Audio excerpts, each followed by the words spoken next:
ako yung magpapasintabi lang, girl, ha? Kasi sige. kinikilabutan ako dito sa balitang ito, eh. Hindi po naman lahat, ha? At ako po'y humihingi ng pangunawa sa baka po masyadong masakit na salita, no? Kayo ba'y talaga bang sukdulan ng kawalang-ihaan ninyo? Mawalang galang lang po, sorry po, hindi naman sa lahat. Kayo ba'y manhid? Kayo ba'y walang pakiramdam? Kayo ba'y insensitive? Nagpapanukala ngayon na naman ang Kongreso. Napatawan po mula 6 hanggang 12%. Kumbaga, dagdagan pa yung kasalukuyang pumataas ng buwis, kakataas lang nito eh. At doon po mga kapatid, sa sinasabi nga na matatamis na inumin natin, okay po naman nga sana. Diba? Pati po itong ating 3-in-1 na kape. Nagtaas na po sila ng buwis dito eh. Gusto ho nilang gawin na mula 20 hanggang 40% yung pong buwis dito.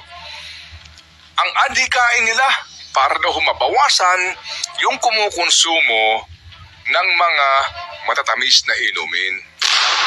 At ilagay daw sa PhilHealth yung pera.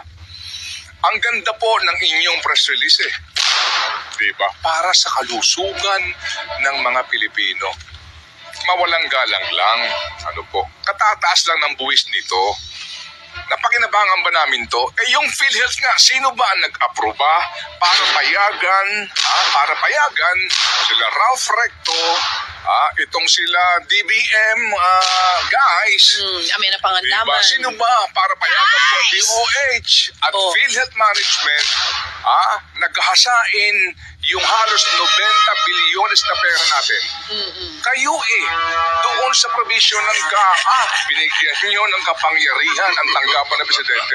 Kaya kinuha nga po kung hindi pinahinto ng Supreme Court, naubos na ho sana yung halos 90 billion, di ba? 89.9 yan, hindi namin makakalimutan yan.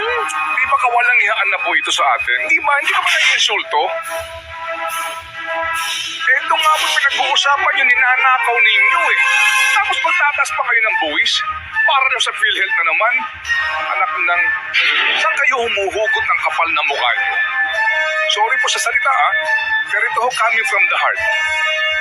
Saan kayo kumukuha ng kapal ng mukha ninyo? Sa gitna ng anomalya. Kapal yung mukha nyo! Na $1,000,000, magbubuwis ka na naman. At ang iyong katwiran, kalusugan namin. Nanyo.